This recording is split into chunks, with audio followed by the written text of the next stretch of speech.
Bonjour et bienvenue dans ce quatrième tutoriel de NetFrame consacré à la gestion de documents sur la plateforme. Donc vous êtes maintenant installé avec vos collègues sur la plateforme, vous savez naviguer, faire des posts et vous avez créé un groupe de travail et vous vous demandez maintenant comment organiser vos documents. Alors s'il y a une chose à retenir, c'est que l'ensemble de la gestion documentaire sur NetFrame est structuré de la même manière que le réseau social que vous avez mis en place. C'est-à-dire que les documents que vous publiez sur votre profil se retrouveront dans un dossier au nom de votre profil, et ceux que vous publiez sur les groupes de travail ou sur des pages différentes se retrouveront dans des dossiers ayant pour nom ces groupes de travail.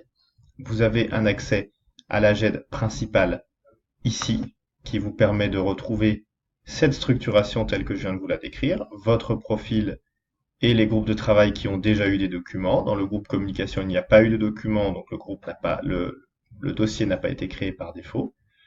Ensuite, dans chacun des dossiers, par défaut, vous retrouverez toujours documents des publications, qui sont tous les documents qui ont été mis dans des postes qui se retrouvent ici, pêle-mêle, pour que vous ne puissiez ensuite les ranger.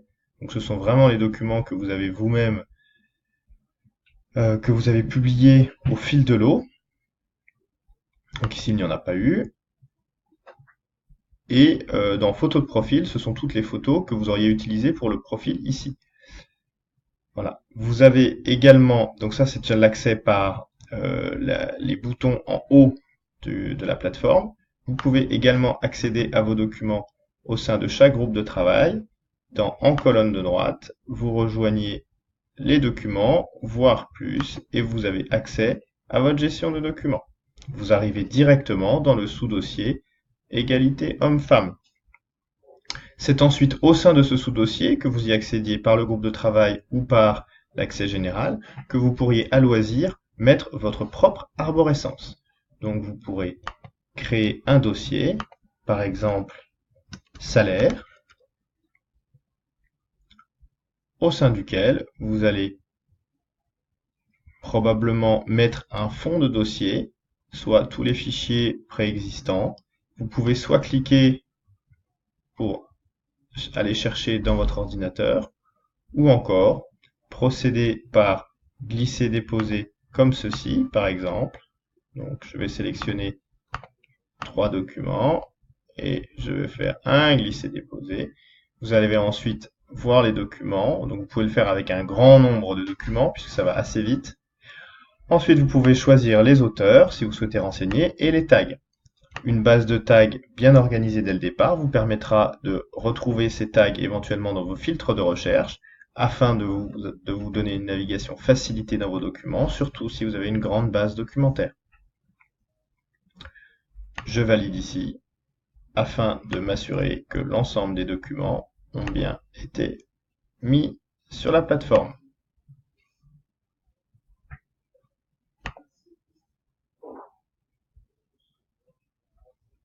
Ils apparaissent ici, le temps de recharger la page. Alors j'ai fait un aller-retour, mais vous auriez pu faire un F5 également, ou encore procéder dans votre barre d'URL. Ici, vous avez donc vos fichiers. Les 3 petits points vous vont permettre de modifier le fichier, c'est-à-dire de mettre une nouvelle version que vous allez déposer ici, qui va écraser la version précédente, de le supprimer, de le déplacer. Donc là, vous allez donner le dossier de destination auquel vous souhaitez affecter le nouveau fichier. Vous allez enfin pouvoir le copier. Vous allez pouvoir le partager, c'est-à-dire que vous allez le mettre dans une publication qui sera sur une des pages de votre réseau. Et enfin, copier le lien qui vous donnera un lien URL vers ce document sur la plateforme qui vous permettra de le partager à peu près partout, y compris par mail à des gens qui seraient membres de la plateforme vers l'extérieur et donc qui cliqueraient sur ce lien pour ensuite venir le consulter dans la plateforme. Ici seront ajoutés dans les prochaines semaines un item vous permettant de consulter l'historique du document dans le cadre de la mise en place du versionnage des documents et un lien permettant de suivre le processus de validation d'un document puisque désormais les documents pourront subir des étapes de validation avant ensuite d'être publiés. Voilà.